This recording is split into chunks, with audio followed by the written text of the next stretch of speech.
The Big 12 Women's Soccer Tournament bracket has been released for 2024, and all these games will be played on ESPN Plus, and all times listed here are in Central Time, and y'all can check that out in the description below where I would put the bracket. I apologize for looking down because I cannot memorize all this stuff. And once I go over this bracket, I will explain what needs to happen for those teams that are on the bubble, or and the only way they're going to get it in the NCAA tournament here. So, and the first day of games is October 30th. The 5 seed Oklahoma State will take on the 12 seed Cincinnati at 11:30 a.m. Central Time. And by the way, it's only the top 12 teams that qualify for the Big 12 tournament. So UCF, Houston, Iowa State, and Kansas State, you're not in. You didn't do enough in conference. I mean, this was based on points per match and not like the number of points, because Iowa State and UCF, they canceled the game. So, just to let y'all know. The 8 seed Utah will take on the 9 seed Colorado at 2 p.m. The 7 seed Arizona will take on the 10 seed Baylor at 5:30 p.m. The 6 seed Kansas will take on the 11 seed Arizona State at 8 p.m. And by the way, they will play golden goal overtime, and if there's still a tie and go like after both overtimes, by the way, they will go to PKs. So it might be delayed on the later game, like the very last game, and the Utah and Colorado game. So the 4 seed BYU will take on the winner of Oklahoma State and Cincinnati. That's simple, and it's at 11:30 a.m. and that's on November 2nd, by the way. And the 1 seed TCU will take on either Utah or Colorado at 2 p.m. or later, depending on the time. The 2 seed Texas Tech will take on the winner of Arizona and Baylor. The 3 seed West Virginia will take on the winner of the Kansas and Arizona State game winner. And the semifinals will be played on November 6th. So at 4:30 p.m., the winner of the BYU and TCU game will play each other. And the next game is like 7 p.m. and granted it could be later on all this because of the overtimes and all that. We'll have to wait and see. The winners of the Texas Tech and West Virginia game will play each other. Then obviously the final is on November 9th, and that'll be played at 7 p.m. as well. So, and this is based on RPI from last night's games.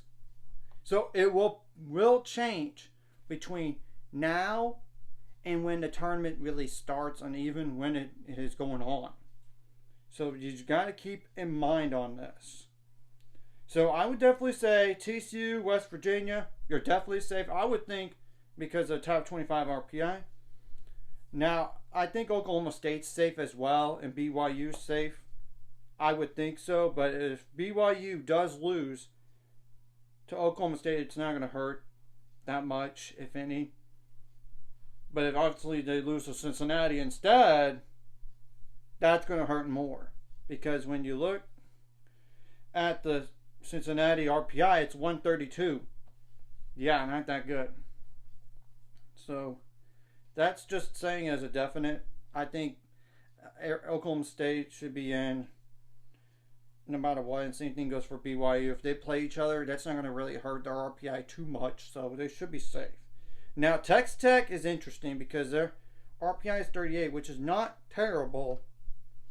But let's just say they lose to Arizona and their RPI is number 46.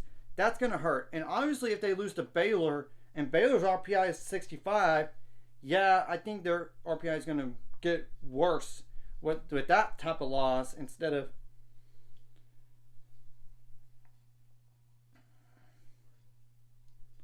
like the Arizona loss when in comparison, obviously. So Kansas's RPI, just to I want to just go. And the only way, by the way, for Cincinnati to make the NCAA tournament to win a conference tournament, that's the only way. I'm sorry, the RPI is not good enough. And I would dare to say the same thing about Arizona State, because when you look at Arizona State's RPI as of right now, it's 140. Yeah, not a chance. forget that. I mean, now Baylor's interesting. If they were to beat Arizona and Texas Tech, that will help the RPI. But is it going to be enough to be in the 40s again, like it was like a few weeks, like 2 weeks ago? If they didn't tie with Iowa State, I would dare to say they would be better in RPI, like in the 50s. But they didn't tie with them, and they didn't do enough in conference. I mean, they had a 3-1 lead against BYU, and they tied that game. Win that game, I think that they would be a lot better position, or win both games, they would have been a lot better position in terms of RPI right now. This is besides the Texas State tie in a non-conference, and that's the only thing in non-conference I would dare to say they could have done better. I mean, you're telling me go on the road to a ranked Mississippi State team that's currently like in the top 10 in the country, or like right now, and beat them or tie with them? You're crazy. Same thing goes for the Iowa game, when I would have 1 week of rest, and that was 10. I know it was a 3-0 loss, but technically that was more like a, when in context of things, it was a 1-0 loss. So, you know, it's worse than that scoreline showed.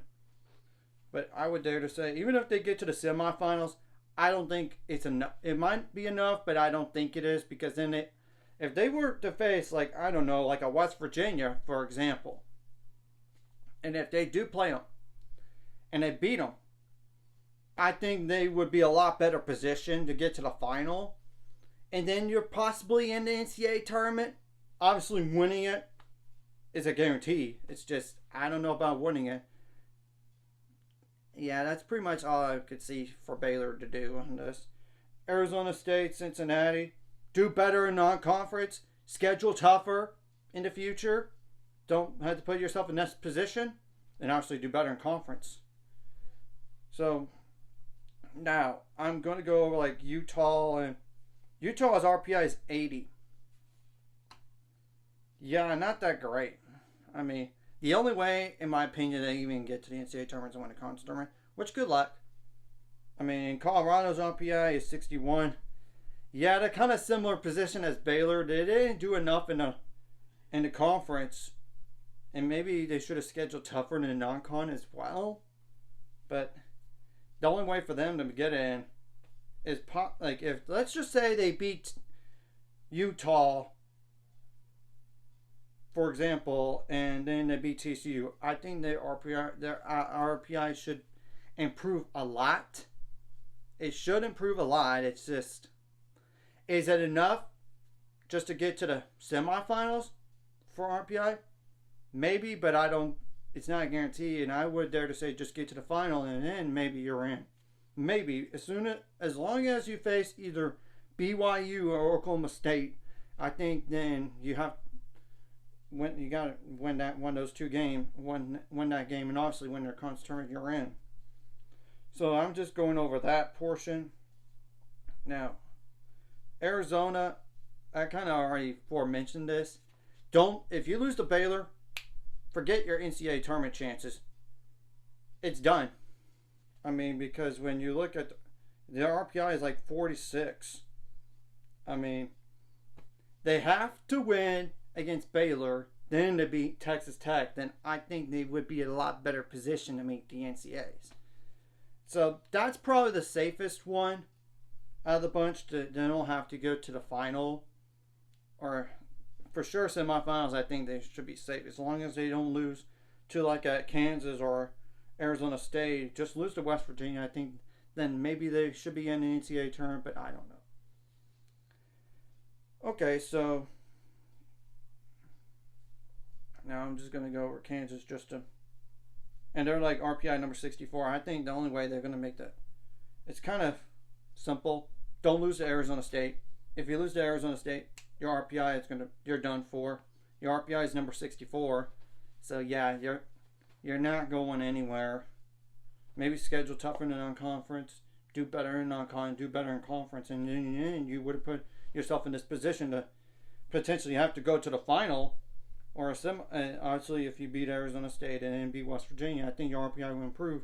But I don't think it might not be enough it might not be enough just to get to the semifinals.